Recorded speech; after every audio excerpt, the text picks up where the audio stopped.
What's going on, guys? It's been a long time since I did a video. I'm doing one right now for you guys on my Envoy here. It's an '08 Envoy 4.2 liter engine. I'm having a code p0449. It's vent solenoid. Alright, vent solenoid. I went ahead and replaced it, the vent solenoid.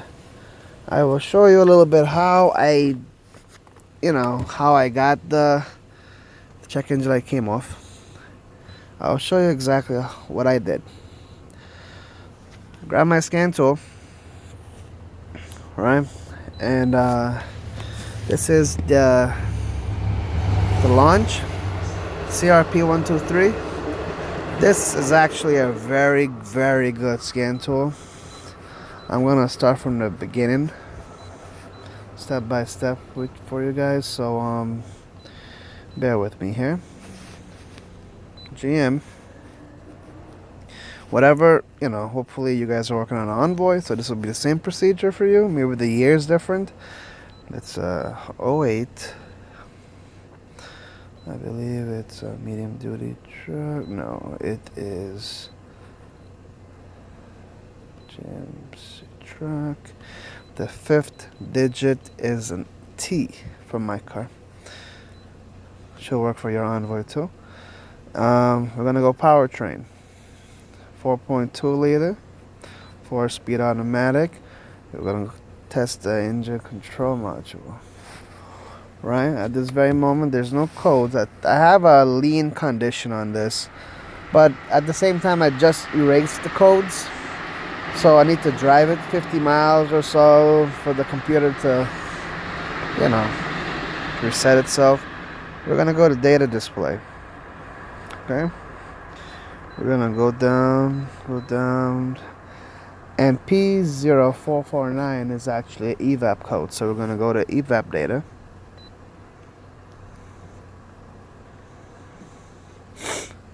This is how I diagnosed it further, just to make sure that it was the sensor, the vent solenoid, sorry. So I went all the way down. You can actually, with the scan tool, you can test your MAF sensor. You can do a lot of stuff, but as of right now, we're looking for vent solenoid, right? Vent solenoid. I know, guys, it's been a long time. Okay, here we go. We're gonna check off EVAP purge solenoid command. We're gonna check off EVAP vent solenoid command. We're gonna check off this one as well. This one as well. We'll check the whatever. We're not gonna check off the engine off EVAP test conditions. Okay, we're not checking that off. Other than that, there's nothing that could relate to the EVAP that we need right now. So hit escape, and everything is showing up here. Okay, I'll show you guys how I knew my vent solenoid EVAP vent solenoid was bad. Yes, the EVAP vent solenoid command venting, that's great. But you see the way it says incomplete? That's because I didn't drive the vehicle, right? So it didn't register yet. But when I tested it with the old one on the vehicle, it said open circuit. Okay, it was set open. So I know for a fact this one's open right here. This is the man. Right now, EVAP fault history, no faults. EVAP purge solenoid, I believe that's in the front. That's the one right under the hood. We're not working with that at this very moment. We're looking for EVAP vent solenoid circuit status, right? Before I was saying open. Let me just make sure you guys are with me. I already did the repairs. And the truck is on right now. I just drove the truck on on the rams here. Okay, I'm gonna apologize ahead of time. I have so much stuff in my garage. I just picked up another Maxima here. Yeah, but let's just get down straight to business. Let me see, where did I leave that? Okay, here we go. This is the old vent solenoid that was on my truck. Alright, that's what it looks like. Alright, so I know I took it apart. I wanted to see what was going on with this thing. There is, I know I broke the tabs, but if you wanted to, there's a filter in here. Okay, the filter in here, this is actually a pretty decent filter due to the fact this is the second time I'm opening it. But if you look carefully,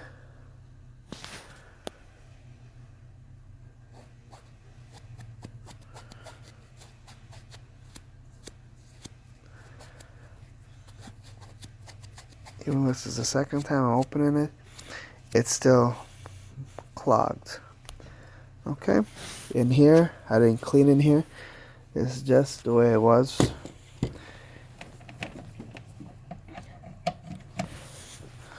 Okay, so I apologize for all the mess. I've been doing so much, got no time to clean up. But yeah, if you want to test this, right? A few ways you can test it with a power probe, but I don't have a battery right now to test it. So we're just gonna use a meter, and we're gonna see if the circuit is actually open. Because my scanner was telling me the circuit was open. I just grabbed an alligator clip. Thought I had another one here. Yeah.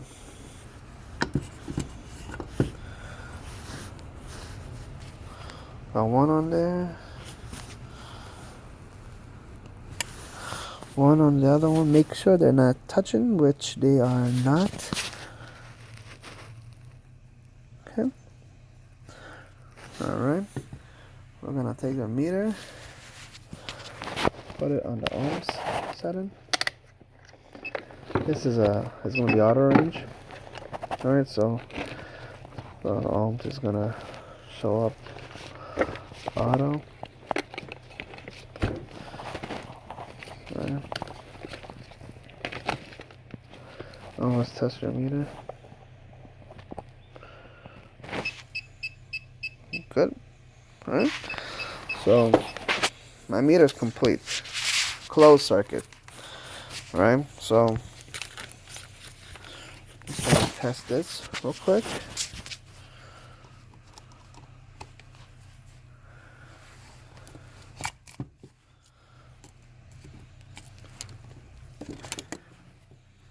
Oh shit, came off. Alright.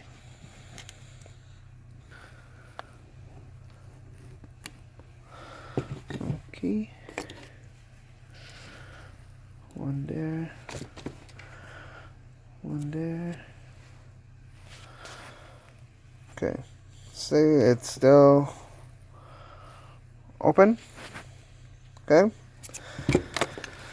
So now that I tested this, right, it shows for a fact this is garbage.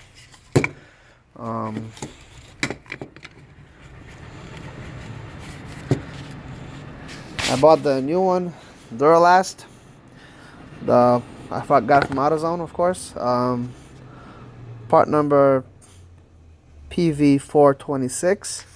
I believe it ran me about $31.99, $32 plus tax. I'm gonna show you now where it's actually located.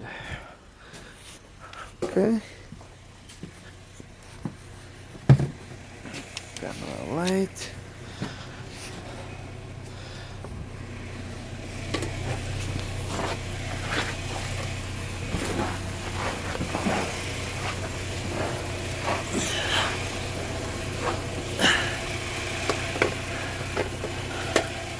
Okay.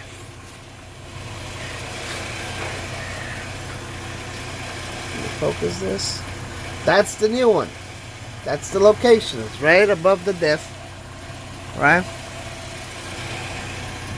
It's pretty straightforward.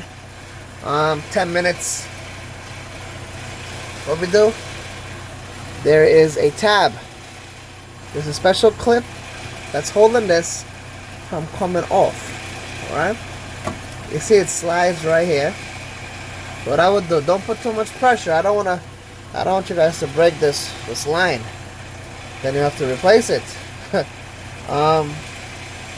You see that it's moving?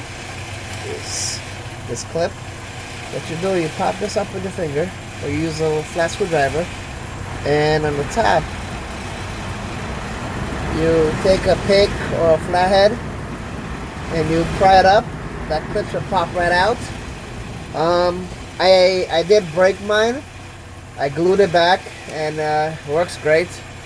After this is off, you just pop this right off. You pull this right out, but don't pull it too hard, because right over here, that connector that I tested, the two-pin connector, is right next to it on the back. So be careful what you're doing over there. And 1, 2, 3. It's a pretty simple, decent job. Just have a little patience. Don't break anything, because you don't want more lights on EVAP wise. So that's that p0449. I believe the Envoys and the Trailblazers will have the same issue. They're cousins, you know. So basically, if you have a Trailblazer with this p0449, that's the culprit right there. This actually got me guessing that I thought it was the fuel cap. I replaced it, and right away the engine light came back on. So yeah, I did more research. I used the scanner, and it did show up that this is the guy to change. And I showed you on the bench, on the toolbox, how I tested it. It's pretty straightforward. You can take your power probe it. It's supposed to make a little clicking noise. If it doesn't make a clicking noise, then that's the guy. If you have any questions, feel free to ask me. Comment and subscribe. Enjoy your day, guys.